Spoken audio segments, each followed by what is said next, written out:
Good evening, folks. Mario here. As you can tell, a different setting tonight in my office tonight. And John and I talked, and just for the safety of our families, with everything going on, we decided it'd be best to put a pause on our videos. So tonight, I'm just coming to you guys and just want to share a couple quick words with you and let you know kind of what's going on and where we're at. For those of you just signing on, I was saying that we're doing things a little bit different tonight, just so that we can try and stop the curve of this spreading, and for the safety of Johnny Tsunami's family and my family. So tonight I'm going to be sharing with you guys a couple things, keep you guys updated. And hold on a second here, my phone's being a little funny. Okay, so this week I want to talk about something that Paul talked a lot about. I want to read 2 Timothy 1:7 to you guys, and we'll get started and just kind of dive in and see where God takes us tonight. So 2 Timothy 1:7 says, "For God has not given us a spirit of fear, but of power and of love and self-control." Paul talked about a lot of things, but these are three of his main themes that he went back to in a lot of his books that he wrote. And that's power, the power of God, love, the love of God, and self-control as believers. Tonight, I want to focus on one aspect of that, and that aspect is love. And so why not go to one of his books he wrote about love? And so we're going to turn over to, let's see here, 1 Corinthians 13. And we're going to read just about 4 verses, and then I want to talk for just a few minutes. But we'll start in 1 Corinthians 13, verse 4. "Love is patient, love is kind. It does not envy, it does not boast, it is not proud. It does not dishonor others. It is not self-seeking. It is not easily angered, and it keeps no records of wrongs. Love does not delight in evil, but rejoices with the truth. It always protects, always trusts, always hopes, always perseveres. Love never fails." That's the first part of verse 8 there. So tonight, as we talk about love, I think in the time that we're in and the struggles that we're having, love is such a huge part of what we're called to as believers to do. We're called to show love. And that starts first and foremost at our home. It starts, hey Rhonda, good to see you. But it starts in our home. Part of what love is being patient. And so for our students, are we being patient with our parents? Are we being patient with our brothers and sisters? In that household setting, parents, are we being patient with our kids? This is just as hard on them as it is for us. So we need to make sure that we're showing these aspects of love. Betty Frost, good to see you. It also says love is kind. Are we being kind to one another? Are we being kind to our neighbors? Are we being kind to the people in our community? The thing with being a Christian and being a believer, I strongly believe that we're called to, if we're able to help people, yes, help people. But all this starts in our home. We got to take care of the people in our home and make sure that we're showing them love, that we're protecting them, that we're showing trust, we're able to give them space, and that our kids, our family, everybody, they understand that, love is part of who we are as believers. We're called to love. And the only way that we're truly able to show love to other people is when we have that love of Christ in our hearts. Christ's love for us is so great and so vast. It's hard to really comprehend, God's love for us. But when we get a piece of that and it's in our heart, man, it makes it so much easier for us to be able to spread love and to, just be that constant in a time when things seem to be falling apart. We know that God is constant. God is in control. He's got this. He's got our families. He's got our children. He's got our students. In this season, when everything seems to be falling apart, it's really easy to get frustrated. It's really easy to, feel like the world is spinning. And, right now, it may seem like that, but it's okay. God's in control. He's got this. But the way you react to this situation and the way you act at home and the love that you show, that's what your kids will remember. Students, that's what, we can model for you guys, is how to love. And it, like we read in 1 Corinthians 13, I'll read it for those of you signing on just now. Love is patient. Love is kind. It does not envy. It does not boast. Love does not delight in evil. It does not boast. It is not proud. It does not dishonor others. It is not self-seeking. It is not easily angered. It keeps no record of wrongs. Love does not delight in evil, but rejoices with the truth. It always protects, always trusts, always hopes, always perseveres. Love never fails. I'm hearing that I lost you. Maybe we're back now.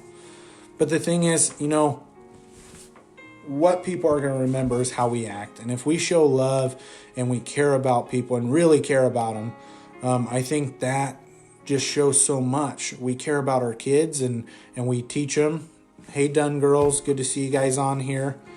That's the thing. One of the most talked about things Paul talked about, love and how we're supposed to show love. And I think that's so important for us to be able to share that with others. I think that, our families will be stronger the more love we show. We struggle sometimes, that part in there in verse 5 where it says not easily angered. That's one of my things I struggle with,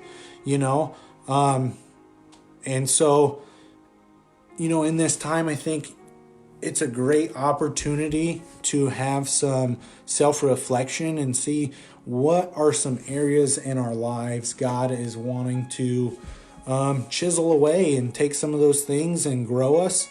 What are some areas that we're good at showing love, and what are some areas we're not so good at showing love? And right now is a time to be able to work on those areas of where we're not good at showing love and how we can, show love better. And I just think, God is an amazing God. He's a loving God. He's the most powerful creature out there.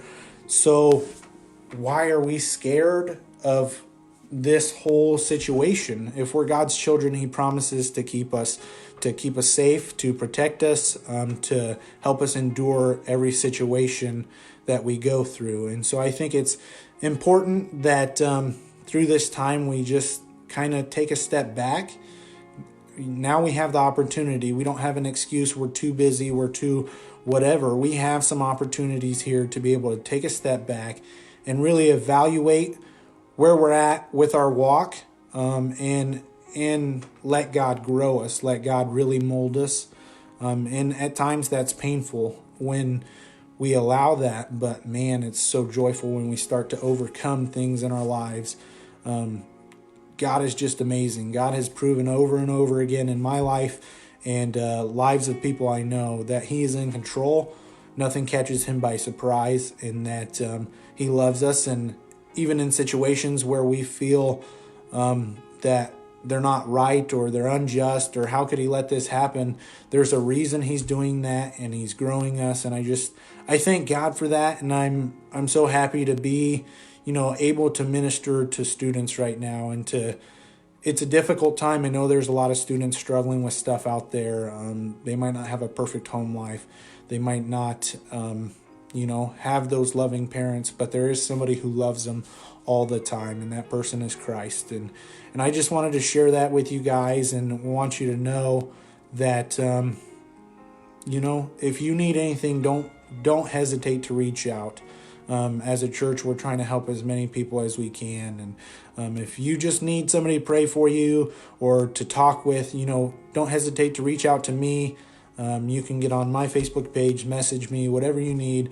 I'm more than happy to pray for you guys. And even if you just need to talk, just whatever, however I can serve you guys, I'm happy to do it. I'm just praying for all of you guys. I love you guys. There's a couple things I want to share with you guys about a couple things we're going to do this next week. So Monday afternoon, we're going to have some goodie bags available.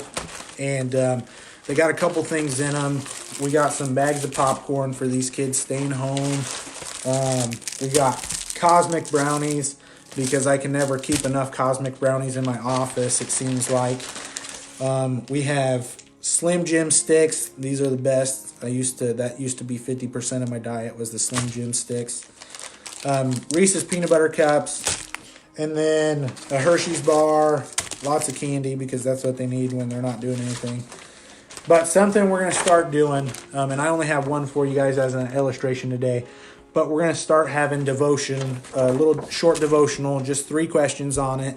And so there'll be 5 of these in each packet starting Monday afternoon.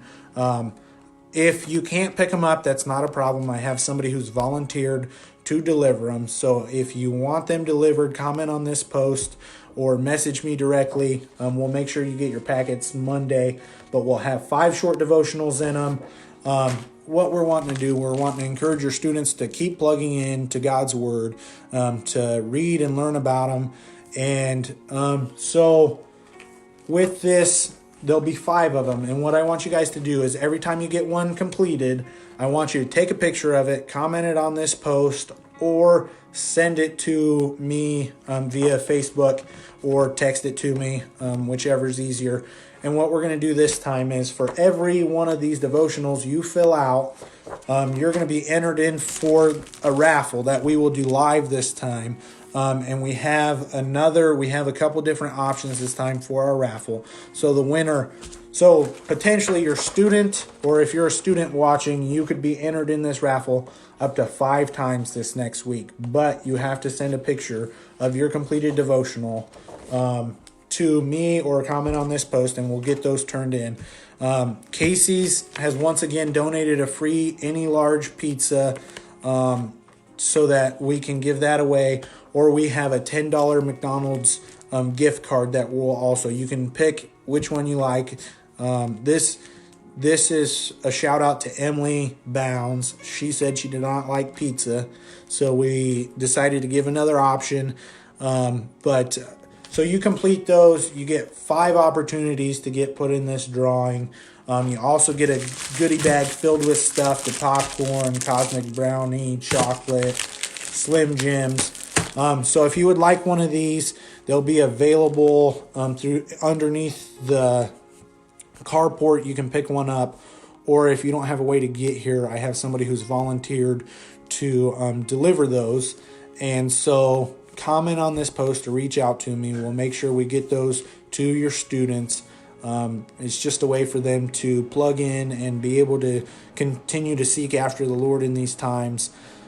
So with that being said, I just want to close this out in a time of prayer, and I want to pray for you guys and your families, and for whatever struggles you might be going through. So if you guys will join me, we'll just pray for just a few minutes. Dear Lord, I just thank you for our students here at First Baptist Church. I thank you for our families. I thank you for the people that are tuning in. I just pray your blessing on them. I pray your protection over them. I pray that you would be with them, and that you would encourage them and give them a peace and comfort in this time of struggle and this time of trial and not knowing. I pray that you would just help us to be obedient to you, and to just take your embrace of love and just help us to wrap that around ourselves, and to understand that even though times may be difficult and times are trying, that you are in control, and that you're just a powerful God. You've made us a lot of promises, and you're not a God who breaks promises. And we thank you for that, and we thank you for the love you've poured out for us, not only now, but when you sent your son, Jesus, to die for us. We thank you for that, and we glorify you for that. We thank you that we're able to have a hope and a future, and that's through your son, Jesus Christ. And I just thank you for the things you're doing through our community and through our church.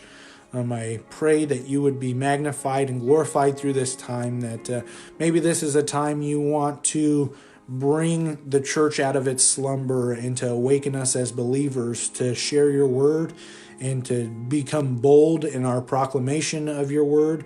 I just thank you for a pastor who is willing to do that. We just thank you for the body of the church who is just so willing to serve. I thank you for just everyone and what they mean to us as a church body. We praise you, we glorify you, and all the things you're wanting to teach us. Lord, I ask that you give us strength to stand up to the fear that may try and overcome us. I ask that you would bind Satan from the homes of these people. I ask that you would just put a hedge of protection around everyone, that if it's your will, that the sickness will not invade the homes of our church and our community.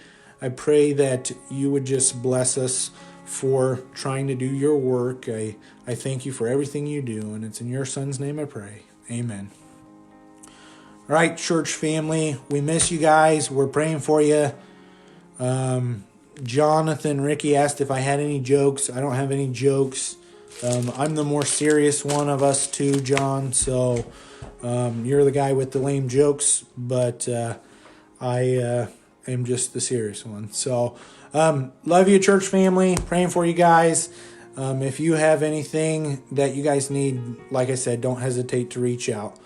You guys have a good Friday evening. We'll see you later.